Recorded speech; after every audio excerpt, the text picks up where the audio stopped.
السلام علیکم ورحمت الله وبرکاته. امید دی چې ښه به وئ. نن زموږ د MS Excel کلاس نمبر 8 دی. نن به موږ په PIVOTTABLE ټولز باندې خبره کوو. په هغه کې زموږ سره آپشن دی، په آپشن کې بیا زموږ سره ایکشن دی. نو په دې باندې به موږ خبره کوو چې کلیر به موږ څنګه یوز کوو، سلیکټ به موږ څنګه یوز کوو او موږ PIVOTTABLE به موږ څنګه یوز کوو. تیر کلاس کې موږ د PIVOTTABLE باره کې خبره کوي وه چې PIVOTTABLE به موږ څنګه جوړو. نو کو هغه ویډیو تاسو نه وي کتلی نو تاسو ته په آی بټن کې لینک میلاو شي، تاسو لاړ شئ او هغه وګورئ. نو without time waste راځو ټولنه فسټ کلیر ته. کلیر باندې که موږ کلیک وکړو نو یو به زموږ سره کلیر آل راځي، یو به کلیر فلټر راځي. زه غواړم چې زه دا ټول PIVOTTABLE چې کوم زموږ سره دلته جوړ دی دا زه ټوټل کلیر کم. نو زه به راشم په کلیر آل باندې به کلیک وکړم. زه به واپس کنټرول زد کم. که زه غواړم چې په دې کې زما سره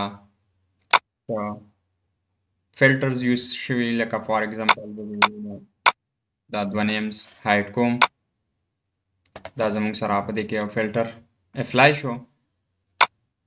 نو زه غواړم چې زه صرف دا فلټر د دې نه ریموو کم، کوم چې موږ اپلای کړی دی یا په یو ډیټا کې کم فلټر اپلای وي هغه ته ریموو کول غواړې نو ته به راشې او په کلیر فلټر باندې به کلیک وکړې. نو زه چې په کلیر فلټر باندې کلیک وکړم نو اټومیټیکلی به زموږ سره هغه فلټر د دې ډیټا نه ختم شي. بل زموږ سره راځي سلیکټ. دا ته داسې هم سلیکټ کولی شي. ته غواړې چې زه د دې نه سلیکټ کړم نو کله چې موږ په سلیکټ باندې کلیک وکړو زموږ سره به دلته یو باکس اوپن شي.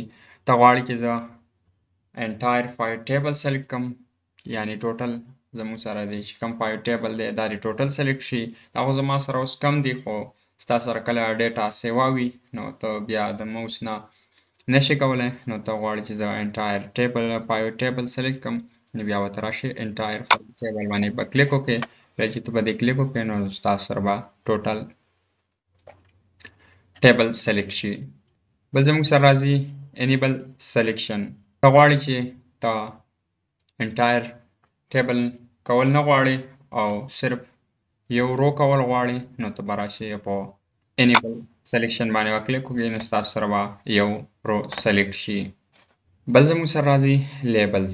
ته غواړې چې صرف په دې ټیبل کې دې زموږ سره لیبل سلیکټ شي او باقي چې کوم دي هغه دې نه سلیکټ کېږي نو ته به راشې په لیبلز باندې به کلیک وکړې نو ستاسو سره به چې کوم لیبلز والا کالم دی هغه به سلیکټ شي.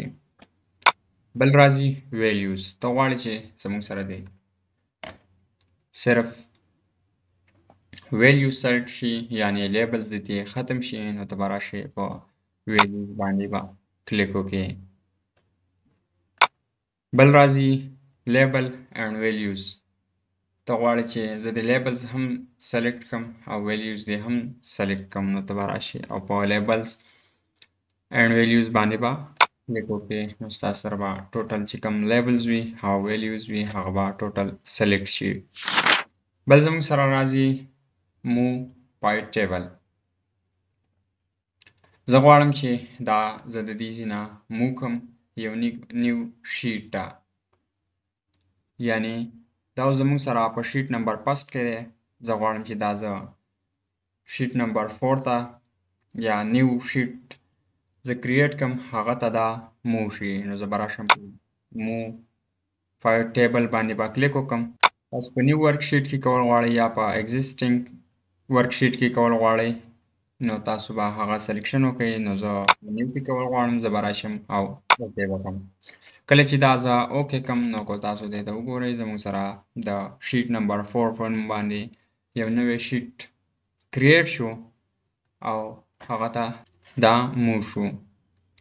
نو اوس که زه راشم شیټ نمبر فسټ ته نو دا به زموږ سره خالی وي او که شیټ نمبر 4 ته زه راشم هغه کوم ټیبل چې و PIVOTTABLE و هغه زموږ سره شیټ نمبر 4 ته موو شو.